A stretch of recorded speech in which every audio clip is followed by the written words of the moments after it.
Coucou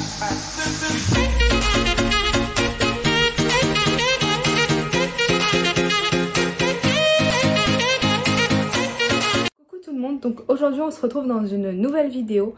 Donc comme vous avez pu voir dans le titre, je vais vous parler des choses à savoir avant d'adopter un cochon d'Inde.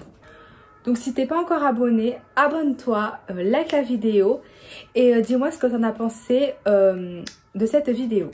Avant de commencer la vidéo, je voulais souligner le fait que lorsqu'on adopte un animal, que ce soit cochon d'Inde, lapin, hamster ou tout ce que vous voulez, c'est un acte réfléchi. Il faut savoir qu'un animal, on s'en occupe tout au long de sa vie et on lui apporte de l'attention également. Tout d'abord, il faut savoir qu'un cochon d'Inde est un animal grégaire. Donc, que veut dire grégaire?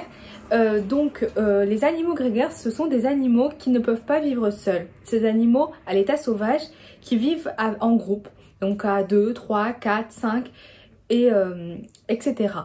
Le cochon d'Inde, du coup, peut vivre minimum à 2. Beaucoup pensent que en faisant cohabiter le lapin et un cochon d'Inde, ça peut remplacer un autre cochon d'Inde. Alors c'est pas vrai.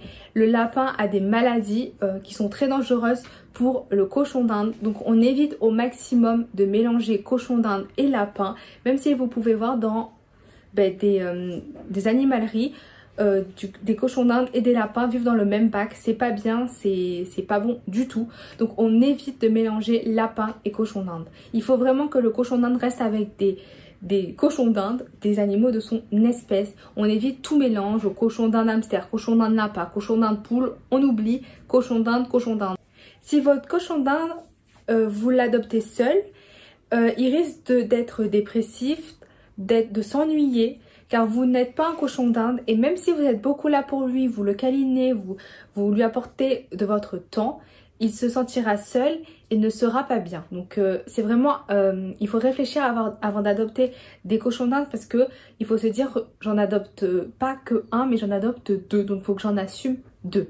Vous avez plusieurs compositions pour vos 2 cochons d'Inde.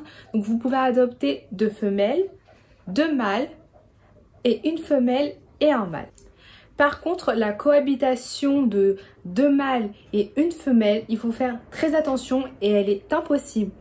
Car les mâles ont plus ce côté dominant du coup que les femelles. Et donc si vous mettez une femelle au milieu, ils vont se battre pour la femelle. Donc on évite de mettre 2 mâles avec une femelle. On a tendance à dire que la cohabitation des femelles est plus simple que celle des mâles. Alors c'est vrai parce que comme je vous l'ai dit précédemment, les mâles ont moins ce côté dominant qu'ont les femelles. Les femelles s'entendent généralement très bien, mais il y a des exceptions. Donc faites attention au mélange de vos cochons d'Inde. Tous les cochons d'Inde ne s'entendent pas bien. On a nous les humains, nous avons chacun notre caractère. Les cochons d'Inde, c'est la même chose. Ensuite, concernant les mâles, donc mélanger un mâle et une femelle, c'est possible, mais il faut faire très attention. Car les mâles, vont vouloir souvent beaucoup se reproduire. Et si vous ne voulez pas avoir plein de petits, il va falloir castrer le mâle. Il faut donc réfléchir à l'adoption du mâle, mais également aux frais vétérinaires par la suite. Donc une castration, ça coûte entre 80 et 150 euros. Tout dépend du vétérinaire que vous allez choisir et quels sont les prix qu'il pratique. Mais il faut vraiment se donner une base de 150 euros. Donc il faut vraiment avoir le budget nécessaire pour pas se retrouver avec plein de petits que l'on risque d'avoir et où on ne sait pas ce qu'on va en faire. Souvent les gens vont les laisser tomber, les abandonner, et donc il faut vraiment éviter ce genre de problème. Ensuite, je vais vous parler de l'alimentation. Donc il faut vraiment connaître correctement l'alimentation des cochons d'Inde. Donc tout d'abord, les cochons d'Inde demandent des légumes frais tous les jours, à savoir 100 grammes par cochon d'Inde par jour. Cette quantité, vous pouvez la distribuer en 2 fois, le matin et le soir. Je vous ferai une vidéo concernant les légumes que vous pouvez donner à votre cochon d'Inde. Mais vous avez par exemple la courgette, le poivron, le persil et plein d'autres. Chaque aliment ont des nutriments différents, donc faites attention aux aliments que vous donnez. Il y a des aliments, donc des légumes, qu'il ne faut pas donner à son cochon d'Inde. Il faut vraiment se mettre en tête que le cochon d'Inde a besoin de légumes frais. Ce qu'il a surtout extrêmement besoin, c'est de foin. Le foin est son alimentation de base. Il ne faut pas négliger le foin, il faut lui en mettre à disposition en grande quantité. Moi je sais que mes cochons d'Inde ont plusieurs râteliers dans leur cage car un manque de foin risque de causer des problèmes digestifs à votre cochon d'Inde. Donc il faut faire très attention à donner du foin en quantité. Que ce soit les légumes ou le foin, ce sont des aliments qui coûtent cher. Les légumes frais ça coûte cher, on va pas se mentir, et le foin comme il faut en donner en grande quantité et il faut choisir le meilleur foin possible, ça peut coûter cher. Donc ne vous fiez pas aux frais d'adoption de votre cochon d'Inde, mais fiez-vous ensuite tout au long de sa vie et tout au long des mois, des années qui vont passer, le budget que ça peut vous procurer. Personnellement, je vous ferai aussi une vidéo concernant le budget moyen en un mois pour mes cochons d'Inde. Donc j'en ai, comme vous avez peut-être pu voir ma première vidéo, j'en ai 6. Et du coup, je vous ferai un détail des frais pour les cochons d'Inde. Je voulais également vous parler des granulés, donc plutôt des extrudés, qui font partie de l'alimentation de votre cochon d'Inde.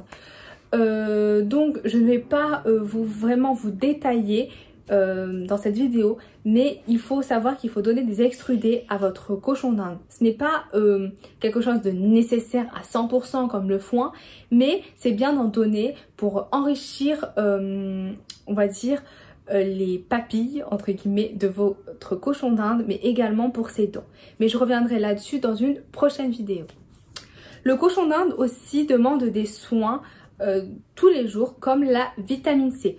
Donc comme je vous l'ai dit, vous pouvez compléter cette vitamine C du coup avec des légumes que vous allez lui donner tous les jours.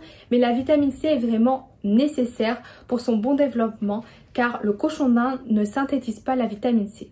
Vous avez plusieurs manières de lui en donner, que ce soit à la pipette, que ce soit en cachet. Donc tout dépend de vos habitudes, mais également ce que votre cochon d'Inde accepte. Moi je sais que j'ai des cochons d'Inde qui acceptent à la pipette et j'en ai, si vous lui en mettez sur la pipette, il vous refuse. Si vous lui mettez sur les légumes, il refuse. Donc ça dépend. Vous pouvez également aussi le mettre dans l'eau, dans l'eau c'est moins, on va dire que c'est moins efficace parce que l'eau avec la chaleur va absorber toute la vitamine C et ça va avoir moins d'effet que si vous leur donnez directement à la pipette ou sur des légumes ou comme vous voulez. Donc c'est vraiment des soins tous les jours, mais également ça évite les maladies. Donc là les maladies c'est vraiment quelque chose qu'il faut prendre en considération. Votre cochon d'Inde, c'est vrai qu'à l'achat, vous allez le voir, vous allez vous dire « Ah, il est mignon, il est tout beau », mais ça va grandir, ça va vieillir comme tous les animaux et ça attrape des maladies, que ce soit la teigne, les parasites, des cancers. Ça peut être des maladies faciles à soigner comme les parasites, mais aussi très compliquées à soigner et qui demandent un budget nécessaire. Donc il faut avoir ce budget pour se dire mince, mon cochon d'Inde est malade, je vais chez le véto. Ne pas se dire mince, j'ai pas l'argent qu'il faut pour aller chez le véto pour tous mes cochons d'Inde. Donc il faut vraiment faire attention sur ce point là. Ensuite, l'habitat du cochon d'Inde. Le cochon d'Inde demande de la place. Donc moi je suis pas pour les cages, je suis pour les enclos. Je vous montrerai une photo des enclos que j'ai aménagés pour mes cochons d'Inde. Je sais qu'on n'a pas tous la place de mettre un enclos, mais pensez vraiment à la santé et à la condition de vie de votre cochon d'Inde. Donc je vous mettrai également les mesures qu'il faut. Moi pour mes duos de cochons d'Inde, j'ai une 4 x 2. Ne les laissez pas vivre dans des endroits très petits, c'est pas bon pour eux ni pour leur développement. D'ailleurs, une vidéo va sortir sur ce qu'il vous faut dans la cage de votre cochon d'Inde, donc n'hésitez pas à aller la voir si ça peut vous aider et vous donner des idées. Il faut que votre cochon d'Inde soit tout de même dans une pièce où il pourra être sociabilisé et qu'il ne soit pas seul, abandonné, mais évitez les coins où il y a de la télé à côté, où il y a du bruit. Il faut vraiment que ça soit tranquille tout en ayant du passage de temps en temps.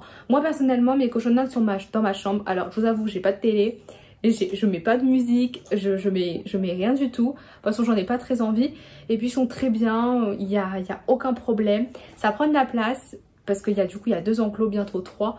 Mais bon, on vit très bien. Je fais le ménage tous les jours et tout se passe très bien. Donc franchement, choisissez le meilleur emplacement que vous pouvez pour lui. Évitez par exemple les emplacements au soleil car il risque de cramer tout simplement, et vers les courants d'air parce que là, il risque d'attraper froid. Pour finir cette vidéo, je voulais vraiment vous faire un point sur où adopter, mais vraiment un petit point, votre cochon d'Inde. Il faut mieux adopter qu'acheter. La plupart du temps, on achète beaucoup en animalerie, c'est la facilité, c'est plus pratique, mais il y a beaucoup de... Si vous regardez le dessous des animaleries, c'est pas très beau à voir. Donc préférez adopter un cochon d'Inde qu'acheter. C'est mieux pour votre cochon d'Inde, pour être sûr de sa bonne condition de santé, mais également pour vous, pour ne pas avoir ensuite des belles petites surprises ou des mauvaises surprises. Ça dépend de comment vous voyez la chose. Donc n'hésitez pas à me dire si vous avez... Enfin, n'hésitez pas à me poser des questions plutôt, et à me dire ce que vous en avez pensé de la vidéo. On se retrouve bientôt pour une prochaine vidéo. Bisous!